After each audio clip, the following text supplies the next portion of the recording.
Eh bien, aujourd'hui, c'est Jésus qui nous enseigne à prier. Les gens lui demandaient comment on fait pour prier. Comment on fait pour prier quand il y a du bruit qui nous dérange, quand il y a vous savez, de ces dérangements dans nos vies. Comment on fait pour plonger dans la prière? Comment on fait pour plonger dans le cœur du Père?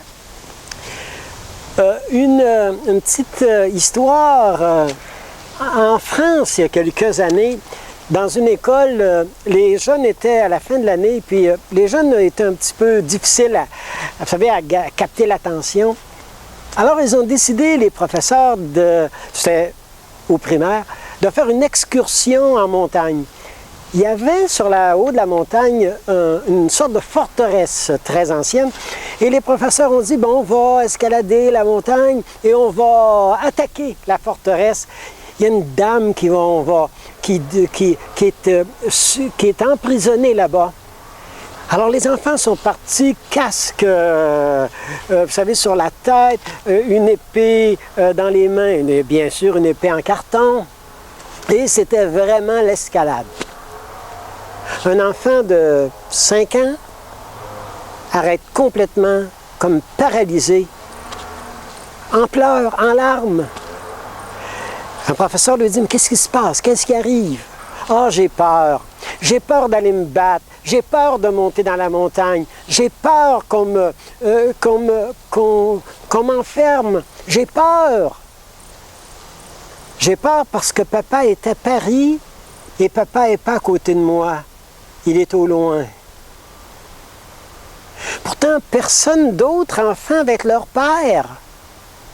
Mais lui, là, il est en train d'exprimer, si j'ai pas mon père à côté de moi, si j'ai pas mon père pour me rassurer, si j'ai pas mon père pour m'encourager, j'ai peur, je suis paralysé.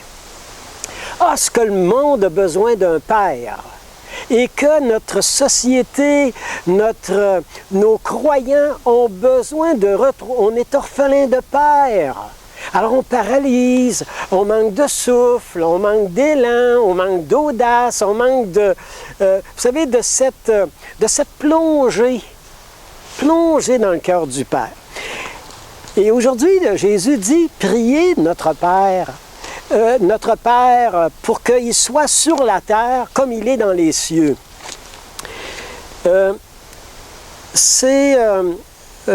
Vous savez, un auteur, l'abbé Pierre, le fameux abbé Pierre, qui disait un jour ceci au sujet du Notre Père. Seule une personne qui a perdu la tête peut prier de cette façon-là, puis dire pareille chose. Dieu, que ton règne arrive, que ta volonté soit faite sur terre comme au ciel. Ah ben, il faut qu'on ait perdu la tête, hein? Parce que là, vous vous livrez à la puissance de l'esprit, vous vous livrez dans un abandon total et vous n'avez pas d'idée où ça peut vous conduire, où est-ce que ça peut vous mener. Alors, il faut vraiment avoir une audace pour réciter le Notre Père. Vous comprenez pourquoi certains aiment mieux pas le dire. Vous vous souvenez de Saint-Pierre? À la fin de sa vie, Jésus lui avait dit, « Pierre, quand tu étais jeune, tu faisais à ta tête, tu menais les choses comme tu voulais. Rendu vieux, quelqu'un va te passer la ceinture, va te chausser les sandales, et tu seras conduit là où tu ne pensais pas pouvoir te rendre. » Est-ce que c'est important de ne pas mettre de limite au Notre Père dans notre vie? De ne pas mettre de limite à l'Esprit de Dieu, du Père à l'intérieur de nous autres, sans savoir où ça va nous conduire, sans savoir à certaines folies, une certaine exagération. Alors on est appelé, le Notre Père nous conduit à perdre le contrôle de notre vie, complètement. Vous savez, ce dominicain un jour qui était alcoolique, et son supérieur dit, écoute, tu es en train tu rends la vie impossible à tes frères. Va te faire soigner, je ne peux pas croire. Il y avait vraiment un problème de boisson profond. Alors il va voir le médecin, puis il dit, docteur, on me dit que j'ai peut-être un problème de boisson. C'est quoi la meilleure des choses que je pourrais faire pour m'en sortir?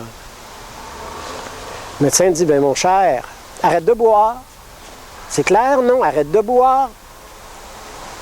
Et le dominicain reprend la question. Docteur, est-ce qu'il n'y aurait pas une deuxième meilleure chose pour m'en sortir? Non, non. Dans la prière, il faut mettre le prix, là. Hein? Faut savoir que si vous n'aimez pas la houle, si vous n'aimez pas les vagues dans votre vie, récitez pas trop souvent le Notre Père, là. Parce que Dieu, avec sa grâce, avec son esprit, il va provoquer des vagues. Parce que nous autres, on serait bien capables de passer notre vie sur le bord de la grève, sur le bord de la rive, en petit bateau, avec nos rames. On n'est pas fait pour la rive, on n'est pas fait pour le bord de la grève, on est fait pour le large, on est fait pour l'océan, on est fait pour l'éternel, on est fait pour l'infini. Bien, laissons Dieu être Dieu à l'intérieur de nous et laissons l'Esprit vraiment conduire notre vie et de nous rendre là où parfois, là où on ne voudrait pas se rendre. Il faut perdre le contrôle de notre vie, il faut vraiment qu'il y ait un abandon. Il y a quelqu'un qui écrit que, vous savez, quand on dit que ta volonté soit faite sur nous, Seigneur, que ta volonté soit faite, c'est ouvrir les portes de notre vie à quelqu'un qui veut tout, à Dieu, et c'est ouvrir notre vie à un affamé. Dieu, c'est un affamé de notre tendresse, un assoiffé du don de notre vie. C'est un assoiffé de notre cœur qui bat. Dieu, c'est un affamé, c'est un assoiffé. Et lui dire que sa volonté soit faite, il faut savoir qu'on prend des risques. Il faut savoir que nos mères, des fois, nous disaient, si tu mets la main dans le... tu peux te faire emporter tout entier par la main dans le broyeur. Alors fais attention. Non, non. Il faut donner notre vie. Faut pas, vous savez, il ne faut pas mettre de limites à nos amours. Il ne faut pas mettre toujours des conditions à nos amours. Et c'est aujourd'hui quand le Seigneur, quand Jésus dit « Pardonnez comme il vous a été pardonné ». Pardonnez le grand obstacle à ce que Dieu ne puisse pas être Père comme il voudrait à l'intérieur de nous, le grand barrage, le grand mur qu'on fait à Dieu pour l'empêcher d'être un saint, d'être une sainte, d'être un être de lumière, que Dieu nous traverse, le grand obstacle, c'est nos manques de pardon.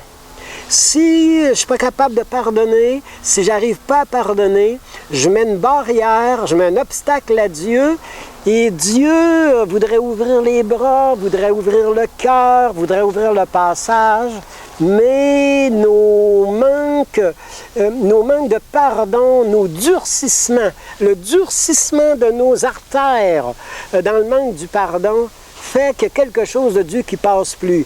Il y a quelque chose de Dieu qui nous traverse plus de bord en bord. Alors c'est pour ça qu'aujourd'hui, là, reprenons la prière du Notre Père et en sachant que ça peut nous conduire dans des avenues qu'on n'avait pas prévues. Ça peut nous amener à certaines folies, à certaines exagérations dans l'amour, à certains dépassements que des fois on n'aimerait mieux pas trop que ça fasse de vagues. Laissons Dieu faire ses vagues. Laissons Dieu conduire là où il veut nous conduire. Laissons-lui la place.